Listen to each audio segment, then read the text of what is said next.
começar primeiro falando sobre a taxa de juros. O que é a taxa de juros? A taxa de juros não é nada mais, nada menos do que o preço do dinheiro. Como assim, Moicano? O preço do dinheiro. Eu vou usar esse canal para explicar coisas de economia que parecem complexas, mas que botadas assim de uma forma mais simples por um burro como eu, vai fazer sentido para vocês. Então o que eu estou falando quando é o preço do dinheiro? Vamos supor que você tem, sei lá, um primo ou um tio, vamos botar nesse caso um primo e um tio. Um primo que não tem trabalho, que é vagabundo, fumador de droga, não paga ninguém. E você tem um tio que é trabalhador, que tem dinheiro, que por algum motivo ele ficou descapitalizado, sem dinheiro, ele pede um empréstimo seu. E aí vamos supor que você vai emprestar uma quantia aqui, 10 mil reais para o seu tio, que é um cara bom pagador, tem família, tem casa, tem tudo. Por algum motivo ele precisa desse dinheiro e você tem sobrando, e você vai falar: olha, eu vou te emprestar os 10 mil reais e você vai me devolver 1.000, só como juros, né? Ou seja, o preço do empréstimo vai ser 1.000 reais. E por que você está cobrando só 1.000 reais? Só para ter uma taxinha ali para você ganhar alguma coisa, mas você tem confiança que seu tio vai te devolver. Agora o teu primo, que é desempregado, que é vagabundo, que tem envolvimento com droga, você vai emprestar 10 mil reais para ele? Primeiro que você nem emprestaria os 10 mil reais para ele. E o preço para você emprestar para esse teu primo, que é vagabundo, se você for emprestar, tem que ser muito maior, porque o risco de você emprestar dinheiro para ele é muito grande. Então o que eu quero dizer com isso? A taxa de juros, ela varia de acordo com o risco que a pessoa, ou que o governo, ou que qualquer um que está emprestando dinheiro vai se arriscar para poder ter esse retorno. Então quando se fala assim que a taxa de juros ela está baixa, muitas das vezes isso é tido artificialmente pelo Federal Reserve, mesmo com o mercado indicando que é o que os caras chamam de taxa futura, que nem no Brasil estão especulando a taxa futura para sei lá quanto, 17% lá, sei lá daqui a quantos anos, 14%, 15%, 16%, porque o nego tá vendo um futuro ruim. Então o nego pensa, ó, mais para frente o preço, né? E por que a taxa de juros está atrelada ao governo? Porque o governo tem alguma coisa chamada o tesouro, né? Que são títulos que você vai emprestar dinheiro para o governo e ele vai te pagar com os juros. Então o Brasil, por exemplo, é uma terra que sempre foi conhecida pelos juros altos. Porque tem muita inflação, porque tem muita impressão de moeda. Então para você emprestar o teu dinheiro pro Brasil, você só vai emprestar, e é isso que os gringos faziam, né, que é o investimento externo, você só vai botar o seu dinheiro no Brasil para ter um retorno muito grande.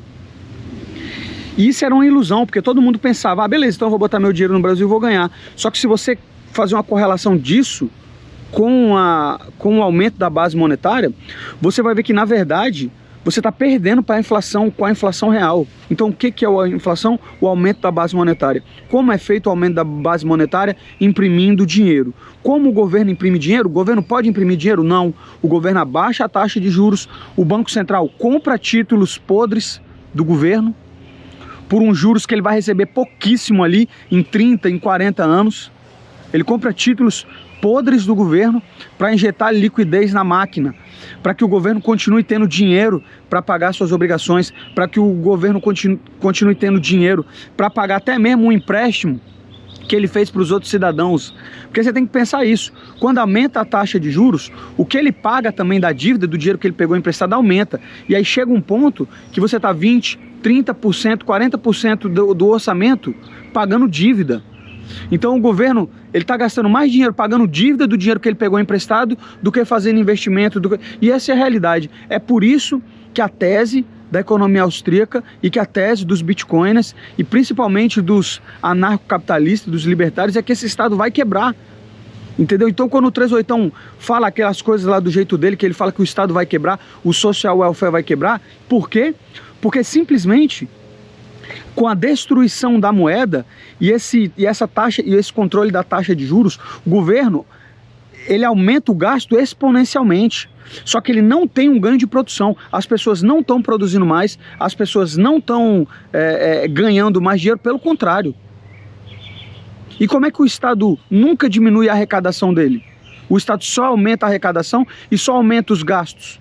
Então, pessoas estão produzindo menos, mas estão pagando mais impostos, ou seja, menos renda. Pessoas estão produzindo menos, mas está tendo um aumento da base monetária, ou seja, diluição do poder de compra do dinheiro. Então você sabe o que acontece?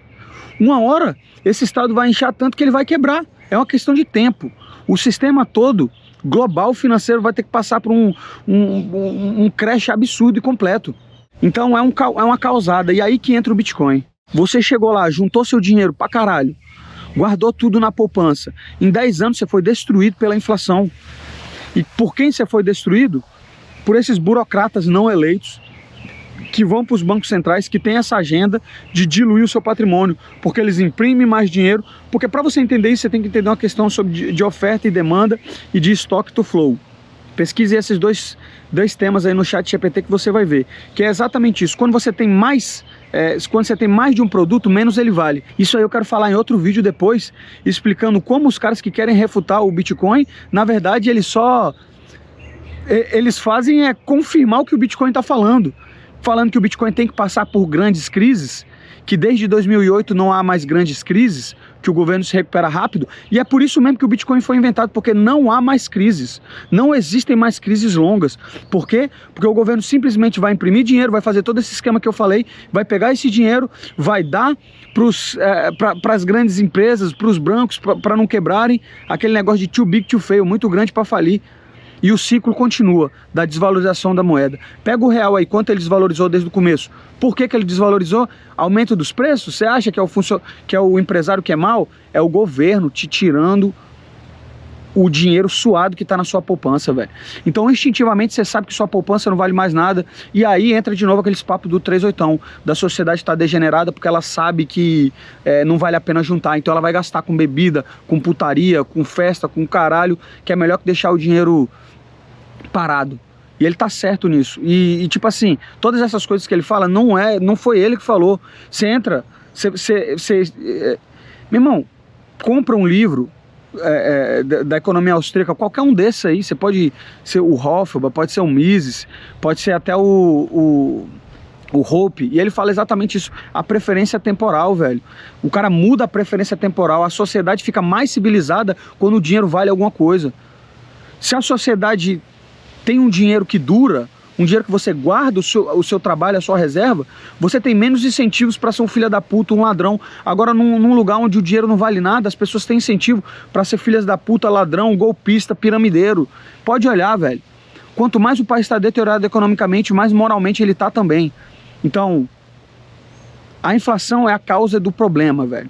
E o Bitcoin talvez seja a solução. Se vai ser a solução, eu não sei. Mas pode ser que seja. Então, fique com esse vídeo aqui. E é assim que eu vou falar de economia, entendeu? Não vou sentar no computador, falar um monte de gráfico, não. Tudo da minha cabeça, ó. Tô aqui na minha casa, sacou? Sento aqui nessa cadeirinha aqui, pulo ali na piscina, tomo um café, senta aqui, leia a porra de um livro, bota um fonezinho, veja um podcast e fica aqui falando sozinho. Tudo isso que vocês estão vendo eu fazer, eu faço sozinho, velho. Eu sento aqui de manhã, leio um livro e fico conversando sozinho. Às vezes minha mulher vem aqui e fala, pô, tu é maluco, tu tá conversando sozinho? Eu falo, não, eu tô conversando comigo mesmo, velho, tá ligado?